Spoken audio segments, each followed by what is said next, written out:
the line of lost and find. Ended the game in overtime, drawing of a new design. Drilling now on earth the mind, looking to the outward, speaking mind about words absurd. Blurred to the curb, walking along the verb. Hey everybody, what is happening? Ish bringing you a Madden 17 Ultimate Team lineup update here. I've finally finished my Antonio Brown, Jadeveon Clowney solos. I don't get as much playtime as everybody else, but finally got them out, so got them in the lineup. Now let's take a look what it looks like. Now we've got tier 2 lineups in. Everything's a lot more exciting, a lot more fun. The options for the lineups now, you're endless, really, so whatever really boosts you like. On the offense, I prefer to have the route running and the slot expert to really boost up my receivers out here. I focus on the passing game, so I'm going to end up keeping this Antonio Brown here. And this McNabb, I'm just borrowing from my bro Cephalon. I've been using Rodgers. I do like the McNabb better. Definitely you can tell the difference, and he's going to get the chain movers, just a tier 1 boost on it, but he gets at least that little bump on there, so you can see he's going to have the edge in the throw accuracy mid, which I like a lot. He's still going to have the throw power, but that speed and the way he just maneuvers and all that, you can tell a big difference. And throwing on the run and all that's better. I think just the throw deep is the only thing that's really not. But the Antonio Brown with the boosts I'm running are going to have 97 overall for this card, which is amazing for this this point of the game. As you can see, we'll compare him up so you can see the full breakdown of what he's going to get for the boost on this card. But I mean, all around the best in the game. I'd say agility 94, speed 91, acceleration 92, awareness 91, catching 96. So you see the one's going to be bumped up there, 76 on the carry, so at least that's decent. The elusive is 93, so after the catch, he's going to be really good. I'm going to be playing him in slot more than likely. And then sometimes as a 1, depending on if it's a 2-set, formation, stuff like that. He's got 93 stamina, and the spec catch 91, boosted up to a 93 on the catch in traffic, along with 97 route running. So that's why he's definitely going to work, a possession guy, but he's also got some speed, and with everything else, he'll still be able to hit big plays with a 92 release, so you can put him on the outside at this point of the game also. So really nice card there. I'm going to be running him at 1, and I'm going to have Jordan Matthews out here at number 2, because with the boost, I feel this is a pretty good card, actually. Budget-wise, especially, you're not going to have to shell out a lot, but as a number 2 receiver for the Texans, the playbook that I'm running here, I really want that guy to be a run blocker. His run blocking is like 68 or 69, but as you can see here, 91 route, 91 catching traffic.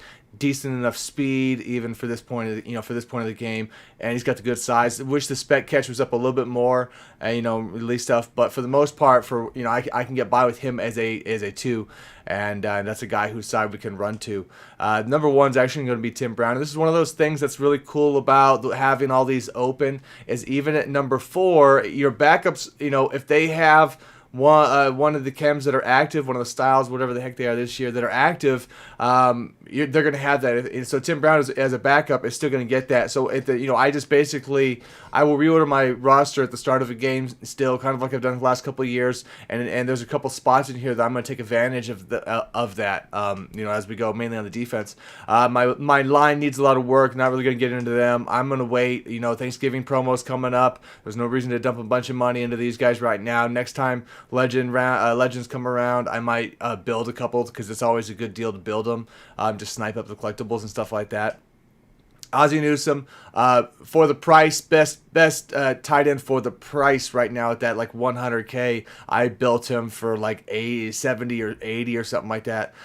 So that wasn't bad at all. He's going to give you the run blocking with really good enough route running, good enough the catching traffic here. You like it a little bit higher. Dallas Clark is a great budget for that, but his blocking is not, it's not that great. It's only like 69, so at least you're going to have that covered here if you don't have like the new Gronk.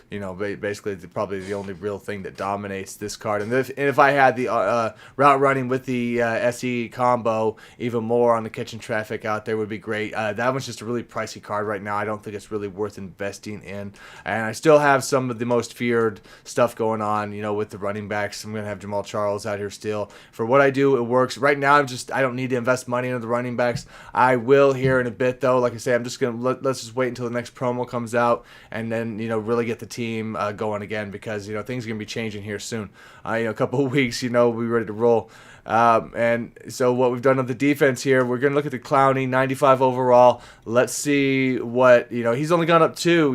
Antonio went up to 97, Clowney, and I do have, right here, we can see real quick before we get in, I do have these boosts out here that are going to be the big hitter for the 2. He's going to have the ES at tier 2 also. I have pick specials at tier 2. He's not going to get that. He's got field general extra +1, so as you can see, that bumps around there, though. And for this one, let's get a deeper view in on this. Really the only downside to this card is the stamina, which is like 84. That's really about it. 87 strength. Acceleration 90. So off the line, he's going to beat most guys. There. I'm running a 3-4. I still have to get into more of those formations and stuff, but he's going to be definitely an asset if I keep him. That's what's questionable if I do. 90 on the tackling right now. Block shed in 97 though. Pursuit 97. Play rec even 91. Coverage is really bad. So if for 4-3 guys, yeah, not much. Like I say, stamina not good. Hit power 95 though, very nice. So that's where he's going to be boosted up. Like I say, it's definitely a very nice card, but I don't need the boost. I can get all my tiers set except for the field general for Sue, which I am not. I don't really care. I'm not too set on. I'm going to end up having to give up the most feared stuff. For the next update, I'm sure, anyway, for the next, set. So we got Clay Matthews out here real quick. Just the quick one. He's going to have block shedding up to an 85. Hit power is going to be a 95 now, though, so that had to give up Singletary for him. And I thought it was fair enough, worth it. At least Clay can lay the boom if he does get a hold of somebody. You lose a little bit of play rec out there, but that's really about it on that. Hendricks out here, this card.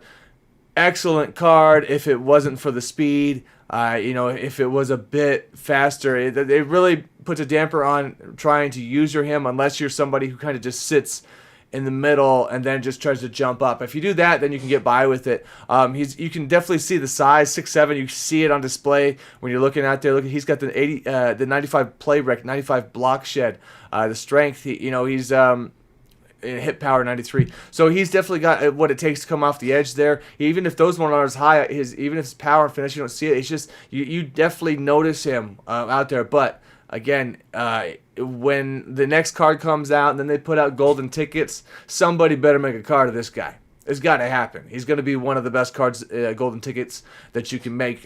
Possibilities so far. So hopefully somebody does that because he definitely has the the size and all the other attributes. He just needs the speed, man, and he'll be having it.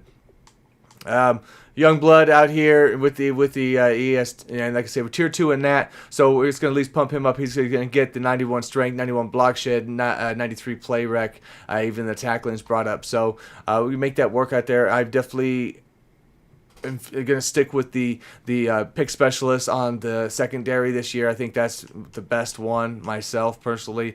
Willie Brown playing the slot. I still have Blunt. He's one of the few guys who's not going to get any boost at all, but he's still good enough he can hold his own as a 1. But I eventually could put Willie Brown as a 1 and even get rid of Blunt though. He's nice, and if you were using his own boost and bumped him up and making even getting his hit power up in 90s and stuff like that, that's an option for you to run on that card also. But I'm not using that, so you see what he's got on his own. It's still pretty good. He's just a little stiff because he doesn't have high agility, and that's really what you want. Is the agility along with the other stats out there. That's what's going to get the nice animations and allow them to hit C routes and stuff when other guys really get blown away. I'm just getting the boost from the pick specialist and the big hitter out here. And to get the last guy on the ES ×2, I got Hughes out here. But again, Vernon as a backup, who I can then substitute and start, once the game starts, is still getting the boost. He's still going to be a 90. So, even as a backup out here again, and it's not even the same, chemistry as the guy here. So basically, I paid $15K to get my third player in, or $12K or whatever it was for Hughes, to get these guys up here at tier 2. and then Vernon's still going to get his boost. So it's definitely a way to trick out the system and have it work in your benefit if situations like that come up for you. Again here I'm actually using Barry right now, testing him out. I might sell him, but I wanted to give him a test, and he's a 92 from the big hitter. This guy does he does have the big hitter pick specialist here, but again you get the boost that way. So it's definitely a way to look at and try to make it work for you. And one more here with the Collins. Look at that, 97 hit power with Landon Collins. The play rec 85. I grab him and user him around, so make that work. But so either way, he's not that bad on his own too. Coverage and all that. Definitely really good in run stuffer also. So that's something I can use. I would like to try the Kraus. Kraus has the pick specialist, but Landon's putting in work. So we'll see. I might switch that up here in a bit, but right now, like I say, trying to get that money put back in after doing these sets. So I'll get some gameplays coming up soon and some more plays out of the Texans book, guys. Hopefully that stuff's working out for you. Or that we're getting a lot of that done, a lot of that covered here. So I want to get a little bit more done before I start doing little segments of other things and maybe even getting into the players and other aspects like that. More gameplays and stuff here. So thanks for checking this one out, guys, and I'll see y'all later. Peace.